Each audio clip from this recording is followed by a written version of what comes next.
ചങ്ങായി vlog. Hi friends, welcome to ചങ്ങായി vlog. ഇന്ന് നമ്മൾ ഈ വീഡിയോയിൽ പഠിക്കാൻ പോകുന്നത് 3ാം ക്ലാസ്സിലെ പരിസര പഠനം. യൂണിറ്റ് 7 നാം ജീവിക്കുന്ന ലോകം. അതിൻ്റെ 2ാമത്തെ വീഡിയോ ആണിത്. ഇതിൽ ഭൂമിയുടെ മാതൃക എന്ന് മുതൽക്കുള്ള പാഠഭാഗങ്ങളാണ് പറഞ്ഞിട്ടുള്ളത്. നിങ്ങൾ ആദ്യമായിട്ടാണ് നമ്മുടെ ചാനൽ കാണുന്നതെങ്കിൽ പ്ലീസ് ഒന്ന് സബ്സ്ക്രൈബ് ചെയ്യൂ. അതുപോലെ തന്നെ നിങ്ങൾ വീഡിയോ ലൈക്ക് ചെയ്യാനും നിങ്ങളുടെ ഫ്രണ്ട്സിന് ഷെയർ ചെയ്യാനും മറക്കല്ലേ. നമുക്ക് വീഡിയോയിലേക്ക് പോകാം. എന്തുകൊണ്ടാണ് മഗല്ലനും കൂട്ടരും യാത്ര തുടങ്ങിയ സ്ഥലത്ത് തന്നെ എത്തിച്ചേർന്നത് എന്ന് നിങ്ങൾക്ക് മനസ്സിലായോ? എന്തുകൊണ്ടാണ്? ഭൂമിക്ക് ഗോളാകൃതി ആയതിനാലാണ് മഗല്ലനും കൂട്ടരും യാത്ര തുടങ്ങിയ സ്ഥലത്ത് തന്നെ എത്തിച്ചേർന്നത്. അല്ല, പരന്ന് കിടക്കുകയാണെങ്കിൽ ആ അറ്റത്ത് പോയി നിൽക്കുകയല്ലേ ചെയ്യുക. മനസ്സിലായോ? ഇനി അടുത്തതായിട്ട് നമുക്ക് ഭൂമിയുടെ മാതൃക. ഭൂമിയുടെ ചെറു മാതൃക ഉണ്ടാക്കിയാൽ അത് എങ്ങനെ ഇരിക്കും? നമുക്ക് എല്ലാവർക്കും അറിയാം, നിങ്ങൾ കണ്ടിട്ടുണ്ട് അല്ലേ? ഇതെന്താണ്? കൂട്ടുകാരെ, ഞാനാണ് ഗ്ലോബ്, ഭൂമിയുടെ ഒരു ചെറിയ മാതൃക. ഭൂമിയെക്കുറിച്ച് പഠിക്കാൻ എന്നെ ഉപയോഗിക്കൂ. ഭൂമിയെക്കുറിച്ച് പഠിക്കാനുള്ള ഒരു ഉപകരണമാണ് ഈ ഗ്ലോബ്. ഭൂമിയുടെ ചെറിയ മാതൃകയാണ് ഗ്ലോബ്.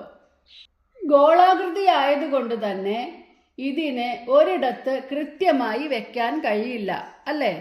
ഇപ്പോൾ അങ്ങനെ നമുക്ക് ഒരു മേശപ്പുറത്ത് വെക്കണമെങ്കിൽ, ഒരു പന്താണെങ്കിൽ അത് ഉരുളാനും വീഴാനും എല്ലാം സാധ്യതയുണ്ട്, നീങ്ങാനും സാധ്യതയുണ്ട്, അല്ലേ? അതുകൊണ്ട് തന്നെ നമ്മൾ ഈ ഭൂമിയുടെ മാതൃകയെ ഇതേപോലെ ഒരു സ്റ്റാൻഡിലാണ് ഉറപ്പിച്ചു നിർത്തുന്നത്. നമ്മുടെ ഭൂമിയും ഇതുപോലെ ഒരു അച്ചുതണ്ടിലാണ് ഉറപ്പിച്ചു നിർത്തിയിരിക്കുന്നത്. ആരും നിർത്തിയതല്ല, ഒരു സാങ്കല്പിക അച്ചുതണ്ടാണത്. അങ്ങനെ ഒരു അച്ചുതണ്ടിൽ അങ്ങനെ ബാലൻസ് ചെയ്തുകൊണ്ടാണ് നമ്മുടെ ഭൂമി നിൽക്കുന്നത്. നിങ്ങളുടെ സ്കൂളിലും നിങ്ങൾക്ക് പഠിക്കാനായി ഈ ഗ്ലോബ് ഉണ്ടായിരിക്കും, ഇല്ലേ? ടീച്ചറോടൊപ്പവും കൂട്ടുകാരോടൊപ്പവും നിങ്ങൾ ഗ്ലോബ് നിരീക്ഷിക്കണം. എന്നിട്ട് നിങ്ങളുടെ നാടും നിങ്ങളുടെ സ്ഥലം, ജില്ല, സ്റ്റേറ്റ് എല്ലാം ഇതിൽ നിന്ന് കണ്ടുപിടിക്കണം. ഇപ്പോൾ ഇതിലധികവും നമ്മുടെ രാജ്യവും നമ്മുടെ സ്റ്റേറ്റും മാത്രമാണ് നമ്മുടെ ഗ്ലോബിൽ കൃത്യമായിട്ട് നമുക്ക് കണ്ടെത്താൻ കഴിയുക. അതിൻ്റെ ഉള്ളിൽ ചെറുതായിട്ട് നമ്മുടെ സ്റ്റേറ്റിൽ നമ്മുടെ ജില്ലയും നമ്മുടെ നാടും എല്ലാം ഉണ്ടായിരിക്കും. അപ്പോൾ ഗ്ലോബ് നോക്കാൻ വേണ്ടി പരിശീലിക്കുക. ഗ്ലോബിൽ ഏറ്റവും കൂടുതലായി കാണുന്ന നിറം ഏതാണ്? ഇത് എന്തിനെയാണ് സൂചിപ്പിക്കുന്നത്? മറ്റു നിറങ്ങളിൽ കാണുന്ന ഭാഗങ്ങളോ? അതെന്താണ്? കരഭാഗമാണോ കടലാണോ കൂടുതൽ? കുറച്ച് ചോദ്യങ്ങളാണ് നിങ്ങളോട് ചോദിച്ചിട്ടുള്ളത്. ഏറ്റവും കൂടുതലായി കാണുന്ന നിറം ഏതാണ്? നീലയാണ്, അല്ലേ? ഗ്ലോബിൽ ഏറ്റവും കൂടുതൽ കാണുന്ന നിറം നീലയാണ്. അപ്പോൾ ഈ നീലഭാഗം എന്താണെന്ന് മനസ്സിലായോ? നീല നിറത്തിൽ അടയാളപ്പെടുത്തിയിരിക്കുന്നത് കടലാണ്. ഇതിൽ നിന്ന് നമ്മൾ എന്താണ് മനസ്സിലാക്കേണ്ടത്? നമ്മുടെ ഭൂമിയിൽ കൂടുതലും കടൽ ഭാഗമാണ്. എന്താണ്? നമ്മുടെ ഭൂമിയിൽ കൂടുതലും കടൽ ഭാഗമാണ്.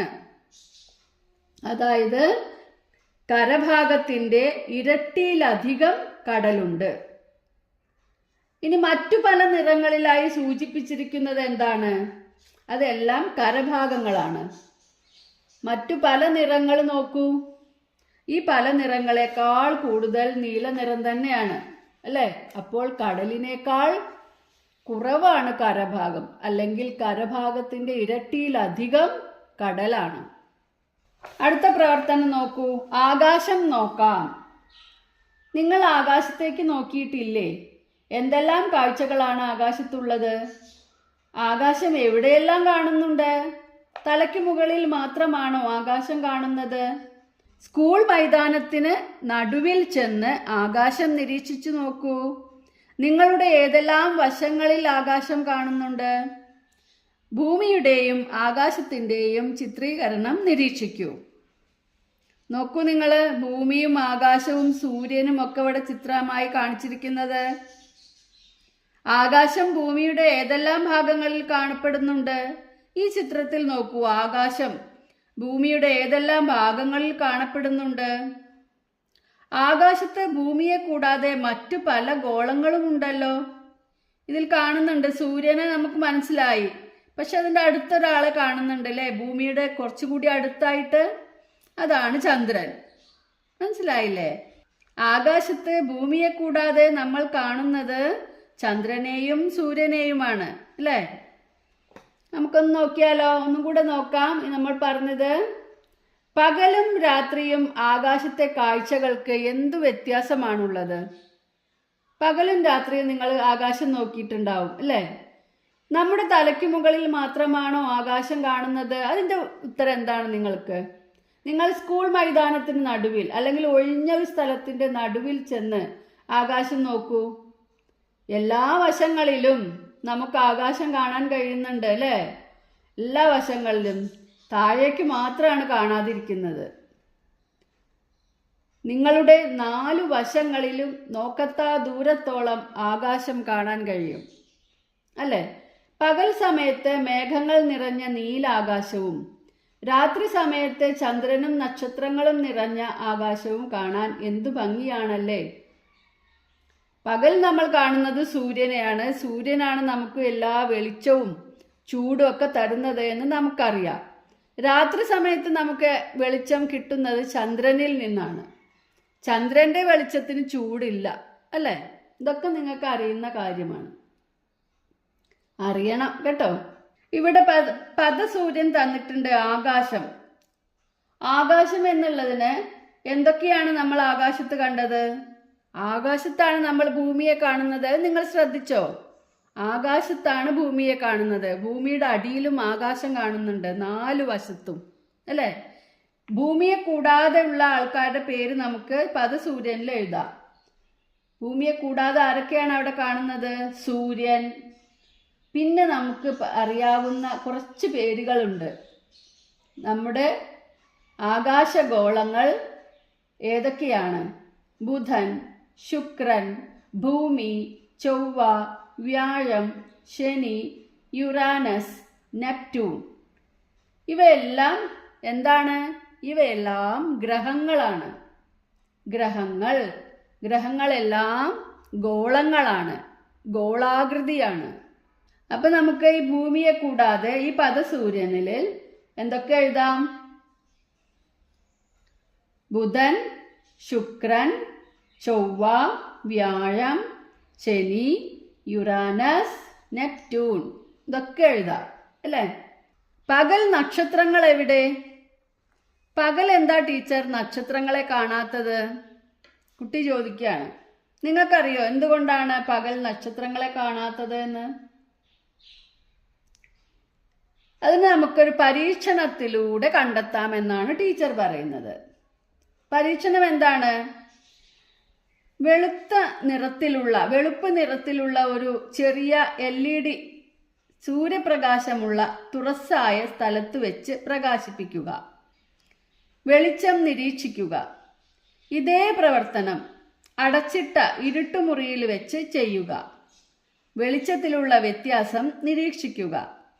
എന്തു മാറ്റമാണ് കണ്ടെത്തിയത്? തുറസ്സായ സ്ഥലത്ത് LED പ്രകാശിക്കുന്നത് കാണാൻ പ്രയാസമല്ലേ? കാരണം എന്തായിരിക്കും? തുറന്ന സ്ഥലത്ത് നല്ല സൂര്യപ്രകാശമുള്ളതിനാൽ LED പ്രകാശിക്കുന്നത് കാണാൻ വളരെ പ്രയാസമാണ്. അതിലും ശക്തിയായ പ്രകാശമാണ് സൂര്യൻ്റേത്. അതുകൊണ്ട് LED കാണാൻ പ്രയാസമാണ്. എന്നാൽ ഇരുട്ടുമുറിയിൽ LED പ്രകാശിക്കുന്നത് നമുക്ക് വ്യക്തമായി കാണാം. അവിടെ മറ്റൊരു പ്രകാശം ഇല്ല, ശക്തിയായ പ്രകാശം ഇല്ല. അപ്പോൾ പിടികിട്ടിയോ എന്താണെന്ന്? പകൽ സമയം സൂര്യന്റെ പ്രകാശം കൊണ്ടാണ് നക്ഷത്രങ്ങളെ കാണാൻ സാധിക്കാത്തത്. സൂര്യനും ഒരു നക്ഷത്രമാണ്. സൂര്യൻ നമ്മുടെ ഭൂമിയോട് ഏറ്റവും അടുത്തുള്ള നക്ഷത്രമാണ്. ബാക്കി നക്ഷത്രങ്ങളെല്ലാം തന്നെ വളരെ വളരെ വളരെ അകലെയാണ്. അതുകൊണ്ട് നമുക്കതിനെ ചെറുതായിട്ടേ കാണാൻ കഴിയൂ. അത് നമുക്കറിയാലോ അല്ലേ? ഇപ്പം നമ്മുടെ മലമുകളിലൊക്കെ നിൽക്കുന്ന മരങ്ങൾ നമ്മൾ ദൂരെ നിന്ന് നോക്കുന്ന സമയത്ത് ചെറിയ ചെറിയ മരങ്ങളായിട്ടാണ് നമുക്ക് തോന്നുന്നത്. ദൂരം കൂടുന്തോറും നമുക്കതിനെ ചെറുതായിട്ടാണ് കാണാൻ പറ്റുള്ളൂ.